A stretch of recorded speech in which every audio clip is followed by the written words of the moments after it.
কেউ কেউ দলের কতজন শহীদ হয়েছে বলেছেন, আমরা কিচ্ছু বলবো না এই ব্যাপারে। আমরা শুধু বলবো যে মেহেরবানি করে কেউ দলের ভিত্তিতে আমাদের শহীদদেরকে ভাগ করবেন না।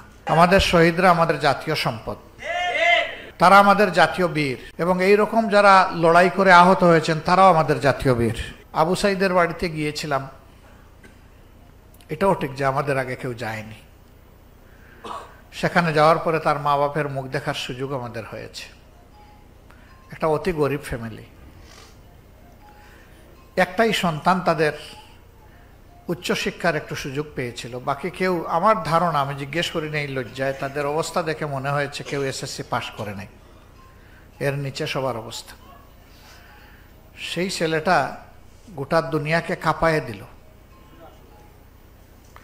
সাহসিকতার সাথে ডানা মেলে দিল আর বুক পেতে দিল। সে আশা করেছিল যে তার দেশের পুলিশ অন্তত তার বুকে গুলি মারবে না, কিন্তু একটা দুইটা তিনটা মারল, মেরে শেষ করে দিল ছেলেটাকে। এই ছেলের জন্য জাতি গর্বিত এবং আমরা কৃতজ্ঞ।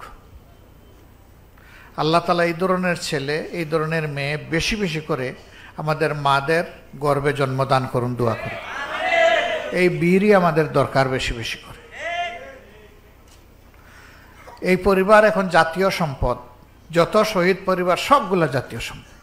কেউ কেউ দলের কতজন শহীদ হয়েছে বলেছেন, আমরা কিচ্ছু বলবো না এই ব্যাপারে।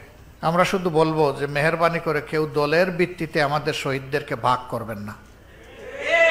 আমাদের শহীদরা আমাদের জাতীয় সম্পদ, তারা আমাদের জাতীয় বীর, এবং এই রকম যারা লড়াই করে আহত হয়েছেন তারাও আমাদের জাতীয় বীর। তাদেরকেও কেউ দলীয় ভিত্তিতে ভাগ করবেন না। তাদের প্রতি আমাদের সকলের কর্তব্য, আর আমরা তাদের কাছে ঋণী, এটা যেন সবসময় আমাদের মনে থাকে। ২৪-এর এই বিপ্লবের প্রত্যাশা সমাজ থেকে বৈষম্য দূর করা। বৈষম্য দূর করার পথে হাঁটলেই বৈষম্য দূর হবে, ভিন্ন পথে হাঁটলে হবে না। আপনি মক্কায় যাবেন হজ করার জন্য, মস্কোর প্লেনে উঠে বসলে মক্কা আপনার দেখা হবে না। আপনাকে মক্কার প্লেন ধরতে হবে, জেদ্দার প্লেন ধরতে হবে, মদিনার প্লেন ধরতে হবে যদি আপনি সেখানে যেতে চান। আপনি মুক্তি চাইবেন, আর আপনি মানুষের গড়া আইন দিয়ে মুক্তি পাবেন, এটা আপনি কল্পনা করলে বুকার স্বর্গে বাস করবেন। সমস্ত সৃষ্টির যিনি স্রষ্টা, তিনি যে আইন দিয়েছেন, মুক্তি কেবল সেই আইনে, অন্য কোনো জায়গায় নেই। এই আইনের জন্যই জামাতে ইসলামী লড়াই করে।